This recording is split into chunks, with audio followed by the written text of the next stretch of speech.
What makes you happy in life? The answer for me has changed and evolved over pretty much every single stage of my life. When you're a child, you want to live in. There used to be this show called, I think it was Silver Spoons, where this kid rode around on this train. He had a little train going through his house, and he could ride it to every room. That was happiness to me when I was a kid, just to live in a big toy land where you just had things to do all day, every day.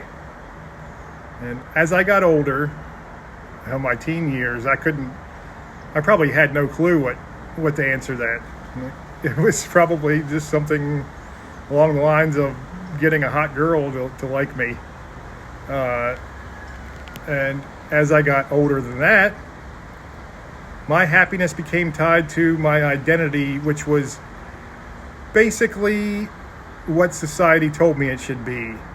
I should have a job where I'm providing for my family, and that's important. It is.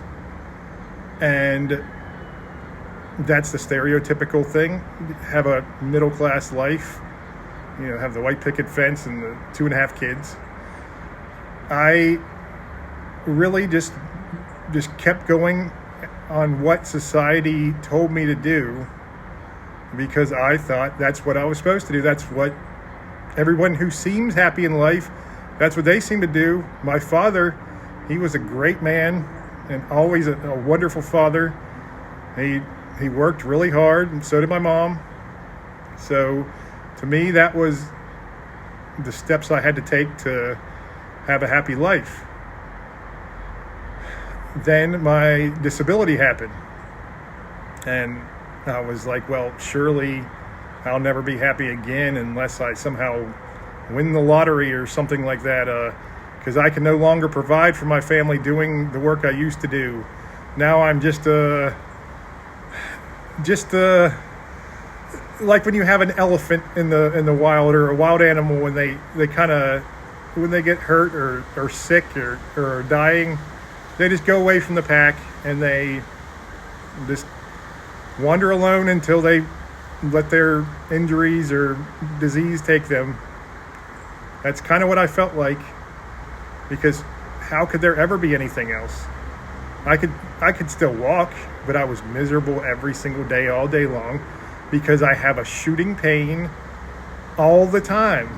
There's some moments where it's better than others, but it's usually pretty damn bad. It really is. So I never thought I would find happiness. But the big thing I want you to, whoever's watching this, to consider is, well, first let me tell you a story. All right, so I was listening to an interview of this guy. I believe his name is Charlie Duke. He's an astronaut, or he was. And he was one of the later ones to land on and walk on the moon. And he said he got home. He was happy with the fame for a few months or a year or so, and then he just felt empty. He said he'd already accomplished the biggest thing he'd ever hoped for in life, so what more was there? And he and his wife started going to church, and he found his connection with God, and all of a sudden he is happier than when he landed on the moon and came back. He was a national hero, even though he wasn't one of the first ones to land on the moon. He was still a hero. Back in the day, that was a huge thing too, because we didn't have celebrities like the Kardashians or somebody that's famous for sex tapes or whatever.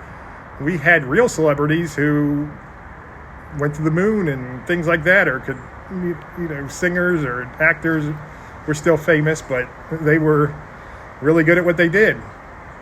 So I want you to ask yourself, why do you think? Chances are you don't have it, at least on paper, as bad as me. You hopefully are not disabled. You hopefully don't have family sick and dying all around you. You hopefully don't have, family members who've struggling with horrible addiction, who've committed suicide, all this horrible stuff going on. It seems to be one after the other, while dead broke. trying to provide for your children, trying to make your way in this weird world, which we all are doing, I guess. But the chances are you have it better than I do. So why do you think that I am happier than you? Why do you think I wake up every day, and sure, I'm still in pain, but why do you think it is that I have an inner peace and lasting peace and happiness? That even when I'm broken down on the side of the road, or things just keep slapping me over and over, just little things, one after the other, why do you think that I am happier than you? It doesn't make sense to me. I'm nobody special. I'm special in the eyes of God. That's all that matters to me. But I've found that's all that matters to me. I got to the point where I could no longer, there was nothing else for me to figure out, because I was so lost that I'd taken the wrong turn so many times. I was just wandering through the woods saying, God, I give up. I give up. You tell me. You show me what to do, and I will do it, because I have no clue anymore. And obviously what I've been doing has not been working. And he came to me. He came to me and he showed me exactly what I needed to do. I mean, he showed me that he is there nudging me and guiding me to my purpose, and he has been from day one. And I just hadn't really noticed it. I'd noticed I felt his presence. I felt a divine higher presence maybe 8, 9, 10 times in my life. And they've all been magical. But none of them told me. I was not able to read his signs and understand what to do until I finally got to the point where I'd suffered so much that I surrendered. I said, I've had enough. I surrender. I don't know what to do. You have to guide me, or it's going to all fall apart even worse than it already is. And worse than it already is that's pretty much the end. I don't know. I know it can go a lot lower. Don't get me wrong. I know there are people out there, and maybe even some of you watching this today, who have it a lot worse than me, a lot worse, who have been tortured from childhood worse, and maybe have some mental illness that's manifested into a physical disease and is giving you such horrible pain. And you know what? You are to the point where I probably was, where you're ready to surrender. And when you truly are, because you have to be genuine about these things, you can lie to yourself, but you can't lie to God. If you're not genuinely to that point where you've suffered so much, where you say, okay, I give my life to you, God, then you've still got a long ways to go, unfortunately. I hate to see people suffer. I really do. It's especially when you're seeing family and friends suffer. Oh, it's so painful. I'd rather suffer myself any day than watch my children or my friends or family suffer. I really would. And especially when there's not a thing you can do about it. But you know what? They have to go through that suffering too, because they have to learn. They have to learn. It's just what has to happen. So please do not give up. Maybe you've gone through enough suffering already. Maybe you have. And you're ready to surrender. But you have to go and do it. You have to find a way to connect with God. The way for me is in nature. And that's always been the way for me.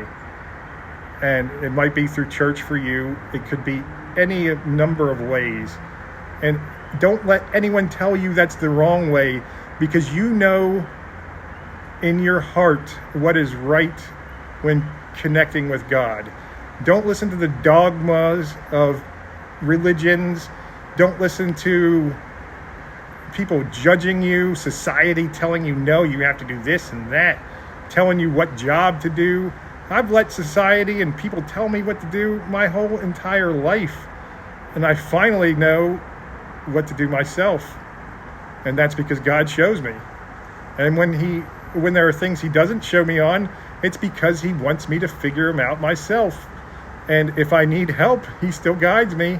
He still shows me the signs. And if there's no signs to be seen, then that is for a reason. Everything is for a reason.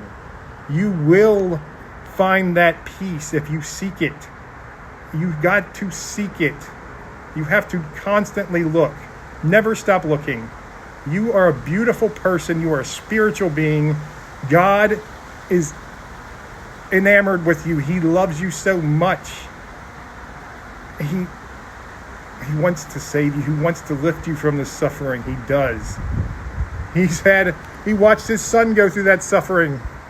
That salvation is why I'm a Christian and always will be. No matter how much the Christian churches turn me off, I will always be a Christian, and I will always worship Jesus and God in the way that I know they are telling me is right. There is no other way to me than the way God tells me, because the churches don't know more than he does. The churches don't know what you should and shouldn't do the way that God does. They're the ones who edited the Bible and put in only what they wanted. They left so much out, but there is so much more. I recommend if you're a Christian to study every single religion and philosophy that you can. Just go through them as much as you possibly can and find what works for you to connect with God. If Christianity is not your thing, that's your choice. I recommend it to everyone because the salvation part of Christianity is revolutionary.